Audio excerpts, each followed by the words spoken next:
First of all, thank you for joining us today. I'm Jen, and with me today is Gabby from the Community Engagement Team. And then we also have Jen Rangley on the line as well from our Miraboo and Liberty Lake branches. So we're excited to have her. We're going to be talking about checking accounts. We appreciate everybody being here. Everybody's been muted. Cameras are off if you're an attendee. Feel free to use the chat to ask any questions that come up at all, and we will go ahead and get things rolling. So we're going to walk through some EverFi interactive modules today. They're available on hccu.org at the training ground always. But this is interactive self-paced learning. Just wanted to kind of expose people to some of our other additional resources. So hope you enjoy. And if you do, there's a full topic of libraries, or excuse me, a full library of topics. So checking accounts. A checking account is a financial tool that offers everyday access to your funds and provides an effective way to track your budget. Today, we will explore how to select, open, and use this type of account. So what can checking accounts do for you? Well, checking accounts have several features that can help you manage your finances. Among these features are the ability to deposit and withdraw money, pay your bills, send and receive money through your phone or other electronic device, track your spending, and keep your money secure. So we'll look at expand on a couple of those benefits here. First up, we have convenience. So it provides easy access to your cash when you need it. Credit union locations are usually close to your home or work. You can pay bills electronically. You can use direct deposit for your paychecks, so you don't have to scramble to the credit union on payday. You can track your spending. There's a variety of different tools within mobile banking and online banking, so adds lots of convenience. Also security. It adds protection from fraud and theft. There's alerts available to let you know about any kind of suspicious activity. And then also deposits are insured up to a certain limit by either the FDIC for banks or the NCUA for credit unions. So currently that limit, I believe, is $250,000 for each individual, but so your funds are insured to have peace of mind there. And then lastly, they provide flexibility. Checking accounts give you the option to bank in person, online, or through a mobile device, whatever is most convenient for your lifestyle. They also give you the option to make payments with checks, debit cards, through a digital wallet, or even mobile payment apps.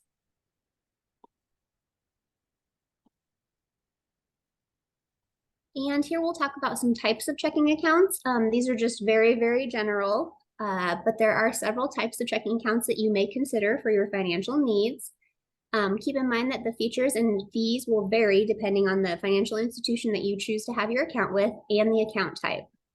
So up first is personal checking. This is just kind of a catch-all term for different types of checking accounts used for personal banking or personal use. Can also be called like consumer checking, that kind of thing you might hear. Business checking. So if you're a business owner, this type of account can help you to keep your personal and business finances separate, which if you are a business owner, you will know at tax time is very, very important. So also student or custodial checking accounts. If you're a minor, these accounts can be opened without credit or banking history, but the joint account holding parent or guardian might need to qualify for membership. Or just for that checking account. Joint checking. So these accounts can be opened by 2 or more individuals, and they have joint ownership rights. So both individuals are responsible for any overdraft or penalty fees.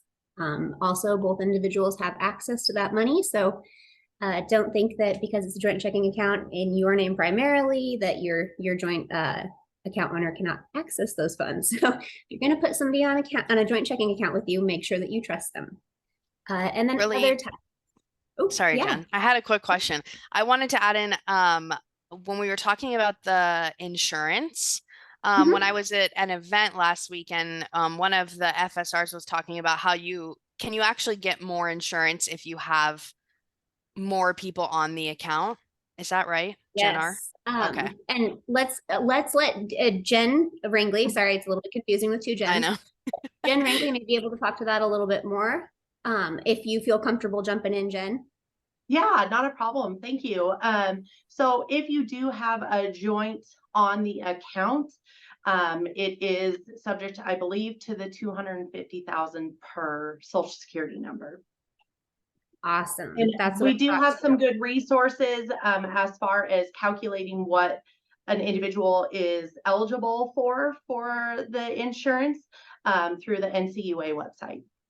Oh, very cool. Very cool. So it can kind of maximize that protection. Awesome. Thank Additionally, you. we do have that excess share insurance savings account that the members are eligible for as well with their membership at the credit union if they do exceed that limit. Absolutely. Great tips. Thank you very much. So those are specific to Horizon, but lots of good ways to talk insurance coverage and how to, again, maximize that protection for sure. So some other types of checking accounts do include online checking only. So you'd only have access to those funds online, can't walk into a branch and see a friendly face. Second chance type checking accounts.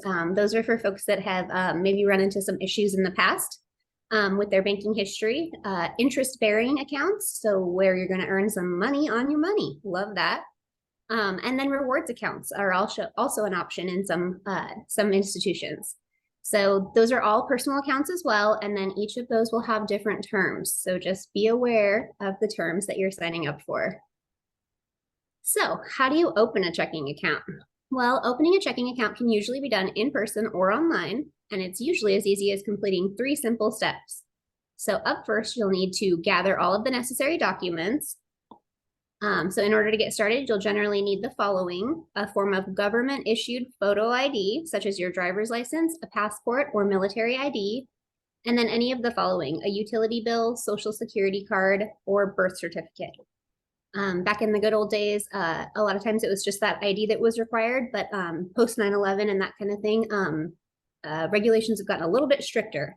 So Jen, can you also, is there anything else at Horizon that we require that's not on that list to open an account? Well, it depends, because a lot of times if they have a newer residence, we do require, I guess it's in the form of a utility bill or something similar. We do typically require them to show proof of residence with the Sure. address that they've uploaded. So whether that's a utility bill with their name on it, homeowners insurance, any sort of insurance documentation or bills associated with that, that would be potentially something that we would need to identify the individual. But more often than not, it's usually the government issued photo ID. And then if it's a newer residence or newer ID, then we will require those additional items. But just so that we're verifying, we have a strict member identification procedure. So we definitely want to make sure we have the correct individual in front of us. Absolutely, absolutely. And with our field of membership too, have to make sure that they qualify, right? Have to make sure they don't live outside of that area for sure. Yep. Thank you very much. Have to be in our footprint. That's right. Step number 2, complete an application. So as part of your application, you'll need your social security number or taxpayer ID if you're a business. And then step number 3, fund your account. So there may be a required minimum deposit for some accounts. At a credit union, there may be a small membership fee as well. But you can typically fund this with cash, electronic transfer, or check. All right, so how do you set up your new checking account? Well, checking accounts can provide convenience, security, and flexibility, like we talked about. Setting up your account and using the features that are available can help you to make the account fit into your lifestyle. So you can fund your account automatically. You can set up that direct deposit with your employer and automatically transfer or an automatic transfer from another account. So if you already have an account open elsewhere and you're kind of moving things over, you can set up that automatic transfer to take place kind of in that interim. And then make paying bills easier. So you can link your checking account to other online payment accounts and mobile payment apps and set up auto pay for regular bills like rent, so you're never late. Also, a great way is to set up bill pay in your online banking. You can set those up as reoccurring. You can just punch in the amount that goes out each month, that kind of thing. So you can have a list to go through there and make sure that you're not missing anything. You can add alerts. So you can get text messages or emails, notifications if your account balance goes below a certain amount. Or if there's unusual activity, like say you normally spend in like the $100 to $400 range right in there, and like a $1,500 purchase comes through on your debit card or something, you'd want to know about that probably, right? So you can sign up to get alerts like that so that you can stay on top of that account balance. And then another little pro tip here. So if you're switching to a new account, leave enough money in your old checking account to keep paying all your bills until you transfer all of your bill payments to your new account. After that, you can close the old one. Another one that I like to remind people of is those darn annual subscriptions, like Amazon Prime, all that kind of stuff. Don't forget those. That's a really crummy thing to have happen in an old account, something like that. So if you haven't closed it, you could still have charges come through potentially that you might have forgotten about. So just try to think of all those once in a while kind of charges. And Jen, building on that, I actually like to I like to do a screenshot of all of the things that I have on my active bill pay if I am switching accounts. I have found that very useful for a lot of the members Super that smart. are coming to us for that advice. It is very useful to have a screenshot of all those so that when you don't have to have multiple screens up when you're trying to re-enter Yes, the new bill pay information as well. that's a great tip. Definitely a pro tip there from Jen. She knows what she's talking about. Most of the time. Oh no, definitely. And just like you can kind of use that bill pay to make sure that you've paid all your bills each month, that reoccurring list or whatever, then you can use it for that other purpose as well. So very cool. I love it. I'm a big advocate of lists. Yes. And then how do I use checks? So we know that writing checks is not as common as it used to be, but it is still a good skill to have. Also, the information found on your checks can be what you need to set up direct deposit or online payments or to link accounts, that kind of thing. So we're going to go through the pieces and parts of a check here. Bear with me if this is old information for you, but having been frontline for several years and having kids, I say kids, they're probably well into adulthood now, but younger folks come in and had no idea how to write a check, what to fill out, where to sign, how to sign their name. Oh my gosh, please learn how to sign your name. It's my one soapbox of this whole thing. Please learn how to sign your name, not just print it. Anyways, back to a check. So the important parts. Imagine that you need to pay your landlord, Michael Diaz, $500 for your June rent. Wouldn't that be lovely? $500 for rent. How would you fill out that check? So we'll click on these little magnifying glasses to learn all of the parts and pieces necessary on a check. So you need to write the date on the check. Very, very important. You don't want it to be stale dated or post dated, anything like that. So stale dated would be where it was written for a date in the past, where a financial institution can't negotiate that anymore. Post dated would be written in the future. And as far as I know, they can still take a post-dated check. So just FYI, writing that date in the future does not protect you. And then how much you're going to pay. So this is the numerical amount where you would write that out in numbers, $500. We've got our payee. So Michael Diaz, our landlord, is who we are writing the check to. He goes in this top line here as our payee. Next line here, we have the written amount. So $500 and 100 cents written out in words there. Another little tip, if they are ever unclear as to what the written amount, or excuse me, the numerical amount of the check is, if it's not written clearly, if there's water got to it, I don't know. I'm trying to think of examples, but they would, the legal amount of a check is this written amount. So whatever's written out in words is what that check is supposed to technically be taken for. So very important. This line, however, not as important. So this is what's called the memo line. This would be like what the purpose of the check is. You don't have to put that in there, but nice to have in your records if you want to be able to remember what that check was written for. And then finally, the endorsement line. This is where your signature goes. I'm gonna say it one more time. Please learn how to sign your name. But if you don't sign that check, that is not a valid check. So very, very important piece, must do that final piece. But now you have a little bit of experience with checks. I know, like we said, they're not super common anymore.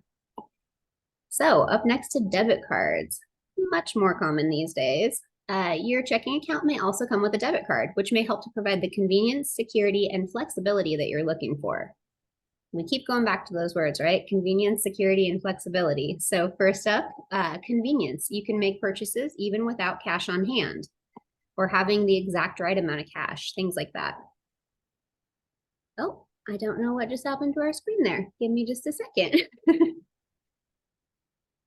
All right, at least we came back to the same spot. We'll take it. So convenience we covered. Security. Security chips and pins make it harder for thieves to steal your card. And then rewards. Some debit cards do offer perks such as cashback or redeemable points. Some disadvantages here. So a disadvantage of a debit card might be that it's easy to overspend. You could be potentially charged overdraft fees if you do that. Another one, it may not affect your credit score. So unless you sign up for certain programs, debit cards typically are not going to impact your credit score like a credit card would, for example. Sound very similar, but work very differently. And then disadvantage, purchase protection. So unlike credit cards, debit cards don't regularly offer protection in case an item you buy breaks or is damaged in shipping. So just some things to keep on mind when you're using that debit card. And then what fees should I be aware of? So we are gonna cover all of these. When opening a checking account, make sure that you read the fine print. Each financial institution and account type has different terms and different fees. So we're going to learn all about each of these. First up, we have a monthly maintenance fee. So this might not even exist depending on the account type that you open, but it might also be waived if you use direct deposit, maintain a certain minimum balance, opt for e-statements or paperless statements, and or use your debit card a certain number of times per month. So oftentimes there are ways to avoid those monthly maintenance fees if your account does have one. And then minimum balance requirements. So some financial institutions allow you to link other accounts and count the combined totals in both accounts towards your minimum balance. I'm not going to lie, this was new information for me. I've never seen that before. Usually when they're talking about a minimum balance requirement, typically it's going to be more of a minimum balance required to earn dividends in the account or to avoid that monthly maintenance fee, something along those lines. But interesting, and we all learned something new. Jen, does Horizon offer that at all where you can link other accounts to make up for that minimum balance, combined minimum balance? We don't typically. That being said, we only have a couple of checking accounts that do have a minimum balance requirement, and that is either to earn dividends or to avoid the monthly maintenance fee. Okay. All right. Perfect. I was not off track there. Thank you very much. When I read that at first, I was like, that's new to me. I'm not certain that I've seen that before, but I'm sure somewhere. Awesome. Well, hey, at least things haven't changed as much as I thought maybe. I was like, wait, what? So up next, overdraft fees. So these fees may be charged whenever you spend more than you have available in your checking account. Definitely want to try and avoid those, but we'll dive into those more thoroughly coming up here soon with Gabby. And then we have ATM fees. So these fees are usually avoidable if you use the financial institution's ATMs, and some financial institutions will reimburse you for fees charged by other ATMs. I know at Horizon, we're part of the co-op network of ATMs. So lots more than just Horizon ATMs are available for free for our members. So that's a super cool perk. Wire transfers. So you may be charged to both send and receive wire transfers. International transfers may cost more than domestic. Luckily, wire transfers are typically not super common behavior.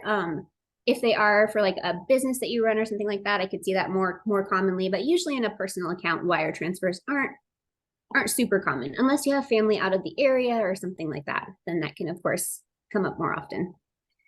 Replacing a lost or stolen card. So some financial institutions may charge a fee to replace a lost or stolen debit card.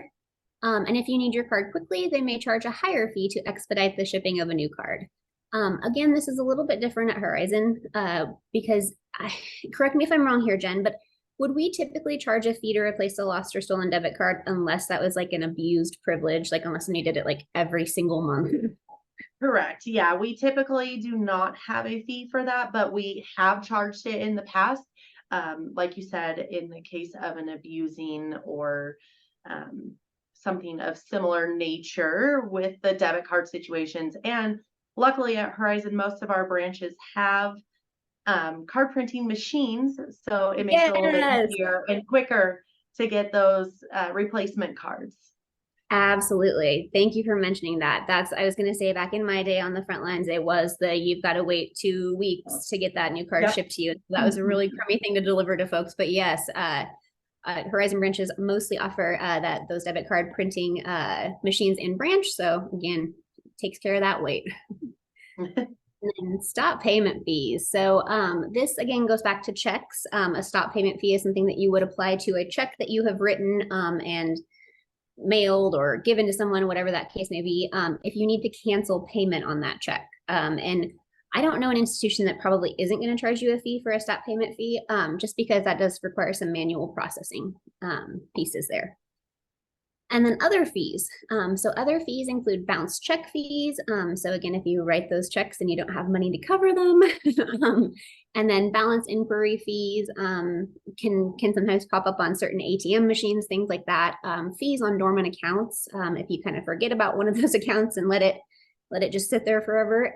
Check printing fees, returned item fees, teller fees sometimes can apply, paper statement fees, and there can also be additional fees. So again, just make sure that you totally understand what you're signing up for and you really understand the fine print and the terms of that account.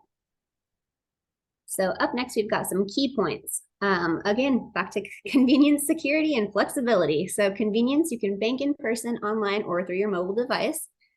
Security, you can set up fraud alerts, create a PIN for your debit card, personal PIN, of course, and have your deposits insured by the government or government agencies like the NCUA.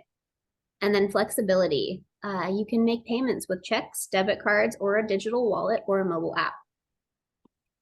So in these modules, you will see these little screens to take you back to Horizon Credit Union, our website there, but we'll skip that for this time because we're familiar with that one. And then finally, next steps. So choose the right checking account. You got to consider your financial needs and your habits. What kind of banking do you do most commonly? Next, you've got to collect your documents. Once you've chosen that account and the institution that you're going to go with, assemble the necessary documents before going in and applying for that account. And then understand the fees. Again, like I said, make sure that you understand the terms and conditions of the account that you're getting into. You want to be aware and have no surprises, right? All right, so up next we have got Gabby joining us. And Gabby, are you going to drive your own screen or would you like me to continue driving for you? Yeah, I'll drive it. Let's Okay. Oh, it's disabled. You just do it. That's fine. Okay, I can make you the host and then you should be able to share, Okay. no problem. Okay. All right. Okay.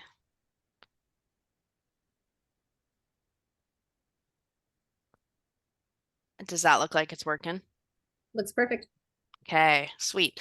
Okay, so for this little part, we'll go over a module on preventing overdraft fees. So what happens when you look at your account and you see a negative balance? Don't worry, over 39 million American adults reported paying at least one overdraft fee within a 12-month period.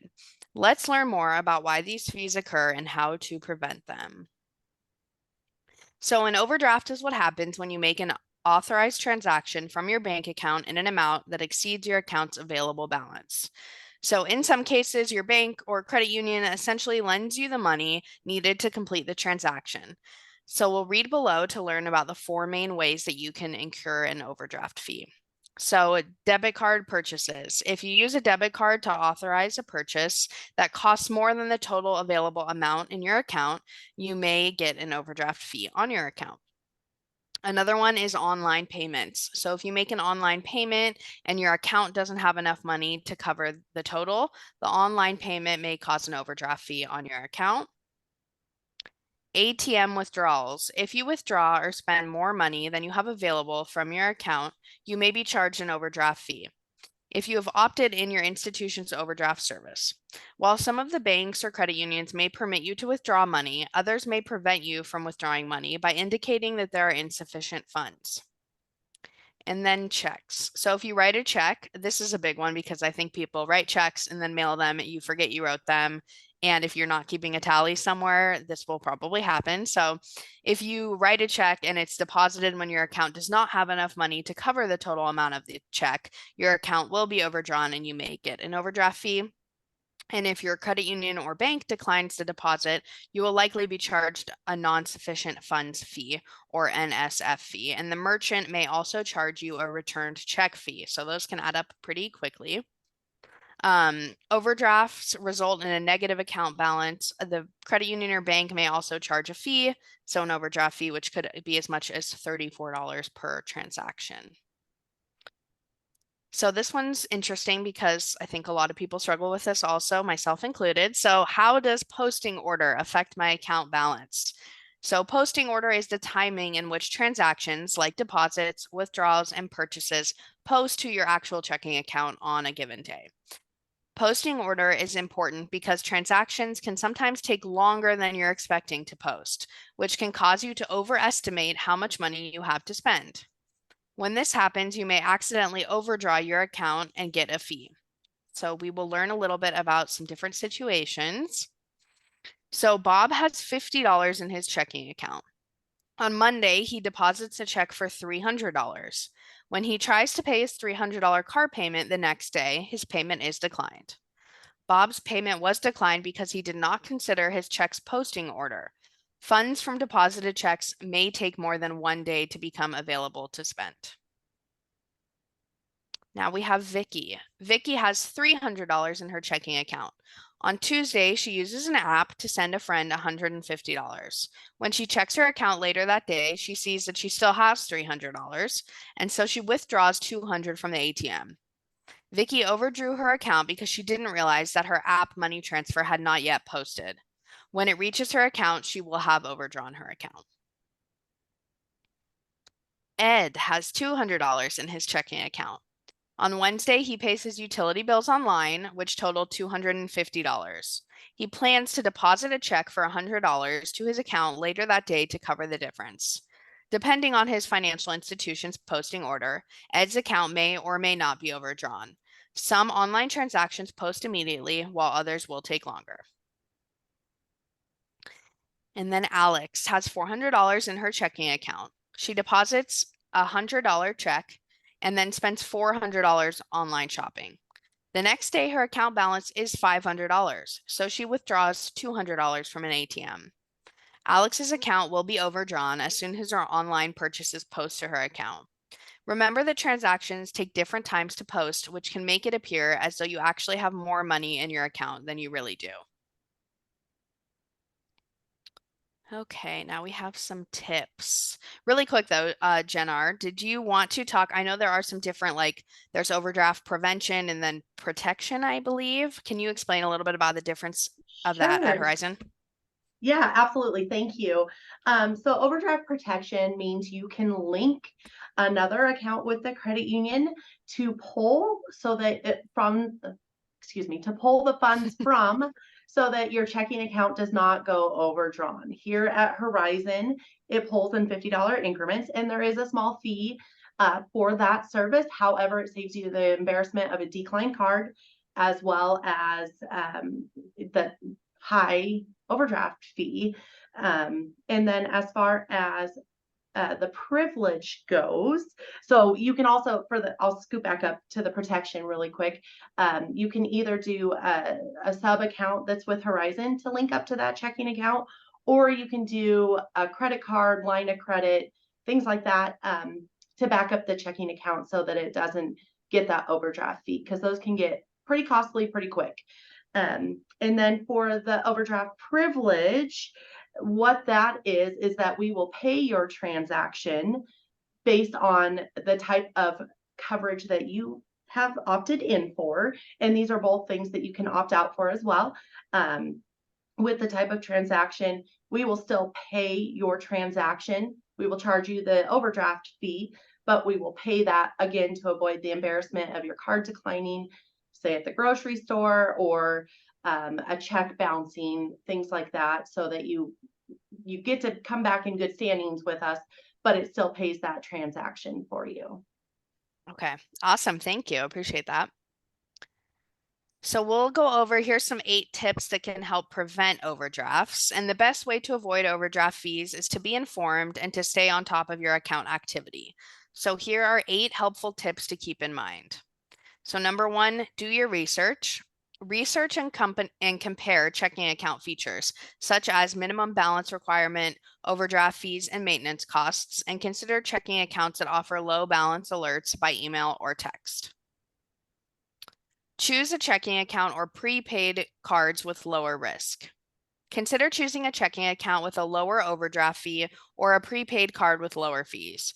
You can also choose a checking account that does not authorize overdrafts. Keep track of your checking account and posting order. Record your ATM withdrawals, deposits, and debit card transactions, including the times you expect transactions to post. Keep balance of your automated payments and account balance. When checking your balance, remember that some automatic payments and checks may have not cleared.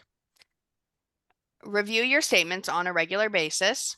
Review your account statements monthly and check for any suspicious activity or unexpected charges.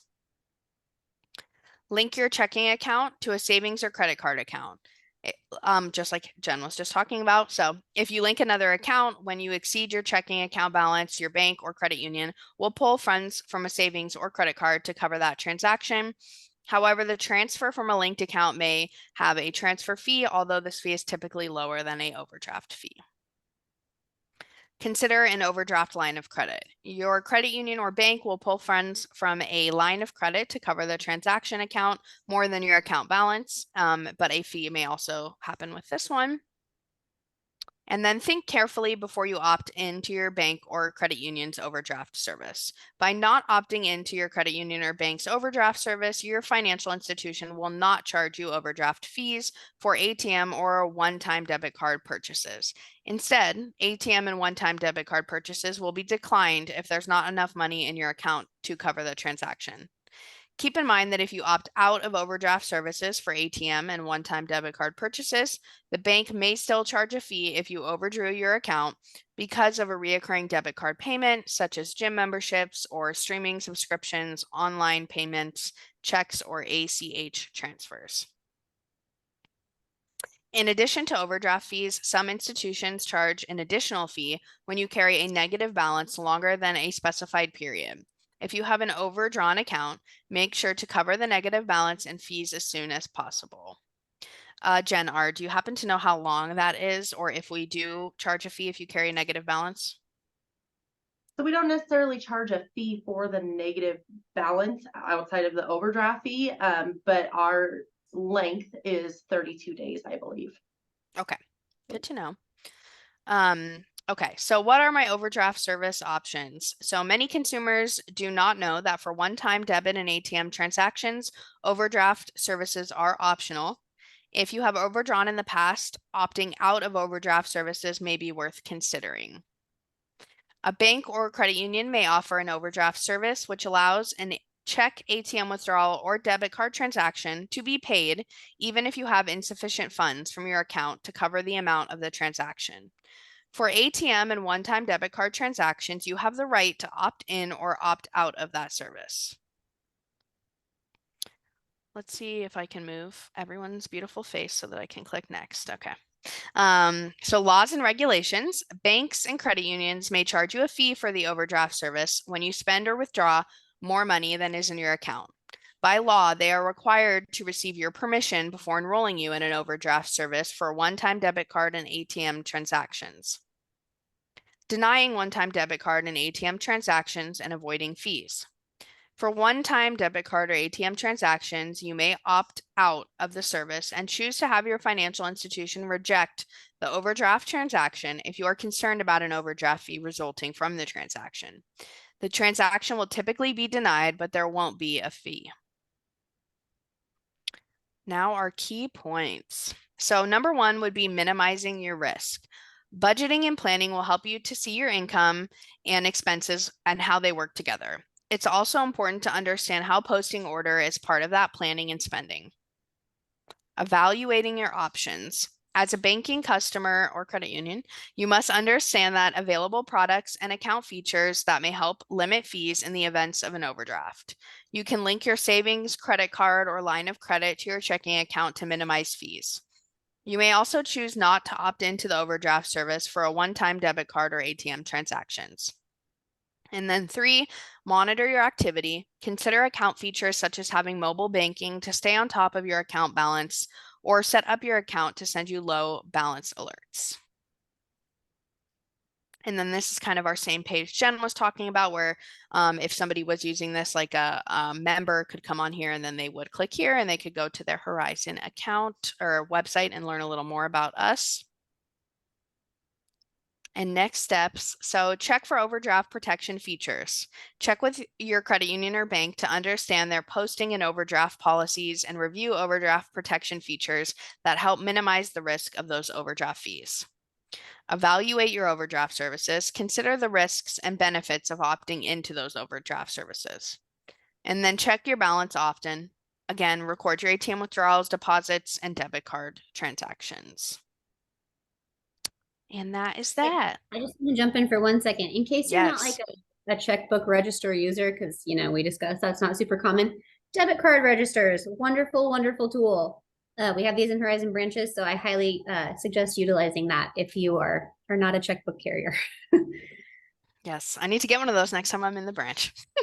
Definitely. Definitely. One of the things that I will jump in and say is always a little tricky when it comes to making sure you don't overdraw your account is a lot of gas stations will only freeze like $1, and they take days, sometimes even up to a week to post. And so keeping a regular checkbook register or some sort of debit card register at the bare minimum will really be your friend, because, you know, it might look like you have more money than you do, just like the scenarios that we had there, but it's only holding out $1 for your $30, $40 that you put in your gas tank. And then it's going to post. And if you don't have enough, it's going to overdraw your account and cost you more. So I think we pay enough for gas these days. Yes, Right. definitely. Exactly. That's a good tip. Be on top of it. All right. Well, thank you everybody for your time today. We really appreciate you joining us. And we have a question here from Jimmy. Awesome. So Jen R., what would you say is the biggest cause of unexpected overdraft fees? Gas stations are, hold on here, I'm gonna have to open that up, are a great example. Are there any others to be aware of that you can think of right off the top of your head there? I would say subscriptions are a huge one, because like me, I mean, I am guilty of Amazon, right? We're all guilty of Amazon, I'm certain. But you know, I don't know when my annual subscription is. So just making sure having that extra amount of money in there, or a bubble, so to speak, to make sure that there's funds for those things, or gym memberships. A lot of those, even though you say you've canceled them, they might still pull. And those are some of the biggest things that we see. Or even PayPal transfers, we see a lot of those as well, to where they thought they linked their PayPal to another account. They didn't, and it pulled out of here. You know, a lot of those online services are great, but you know, if you're not expecting them, they could come and hit you at the wrong time. Quite a Thank you, Jimmy, for surprise. that question. Yes. Yes, Definitely. thank you so much for answering that. Amazon Prime, gosh, even my days back in the branches, that one pops up. I can't tell you how many disputes I started where they're like, I did not purchase anything for $99. $99 back in the day when I was in the branches, that tells you anything. But yes. And I'm like, wait, was this your? Oh, yes, it was. You're like, oh, Or if you have one big order and it separates it based on when they ship out, then people are like, well, I didn't spend that much money. Well, you did. It was just part of a bigger order, or you know, something like that. So a little more that painful to see it come out in the trickle. Yeah, absolutely. Well, again, thank you so much, everybody, for your time. If you have any more, we have another question. Hold on, they're coming in fast and furious. I love it. If you have any more, feel free to start typing those. We have another question for Jen R. from Heather Henley. Do you have any additional tips and tricks for making switching checking accounts easier? The screenshot is an awesome idea. You know, and I just would always say, tackle a little at a time. You know, start with the ones that maybe aren't going to come out as soon as you're transitioning. You know, if there are ones that are going to come out really quick, you want to make sure and have the money, like you said, in that old checking account, and start with the ones that are a little bit further away to where you can catch them first, so that you have enough time for them to post. And so you can get that, because you know, things, if we use bill pay, things take a little bit longer to post than others. So just knowing that timeline so that your payments aren't late, that's just another tip that I have. Absolutely. And we did have one more question pop through. Jennifer Hartman, how often do we refund overdraft fees at Horizon? And I know that's a super tricky question. It's pretty case by case, right? Like it's kind of back to that debit card.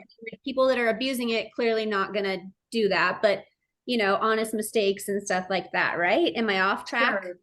You're not off track. It is definitely case by case scenario with those, along with credit union errors. we're all human, we make errors. So the credit union side, if there's an error and we can say, yep, that was an error, we're going to go ahead and refund that fee, because that's not fair to our members. But it is typically case by case. And we, look into a lot of different factors when we're reversing those overdraft fees. Absolutely. Absolutely. Great answer. Thank you very, very much. And anybody else have any more? Totally makes sense. Thank you. I thought we had another question coming through. I got all excited. Thank you. I was going to Miss say, Jennifer. this is the most questions we've ever gotten. I How know, exciting. this is so interactive. Oh my goodness, we did have another one. Question for Jen R. What is your favorite checking account? Ooh, that's a good one. Thank you, Shannon. I love that. I really like the Tether bundle. There is not a lot of requirements for it. There's no monthly balance fees. And you can earn right now that 3% in the savings account up to $15,000 with the bundle. And I just think that sets us above our peers without having them jump through a lot of hoops in order to get the perks of that APY. So the Tether bundle is definitely the one that in Branch we recommend the most. And I love it. It's convenient, and it really just, stands by what Horizon is here for. Yeah, huge benefit to our members too. Be able to grow that Absolutely. savings. Love it. Awesome. Well, okay. So that was Miss Shannon saying thank you. That sounds like a wonderful product. Excellent. Well, thank you all for your participation and your time today. We really, really appreciate you. If you have any questions that come up after this pop-up that kind of pop into your head, no pun intended there, but feel free to email, shoot a question, and we will make sure if we need Jen R to answer it, we will get it to her. Thank you. I would be happy to answer them. And thank you so much for your expertise, Jen. We really appreciate it. Thank you. My pleasure. Thank you for having me. Thank you. Bye, everyone. Bye, guys.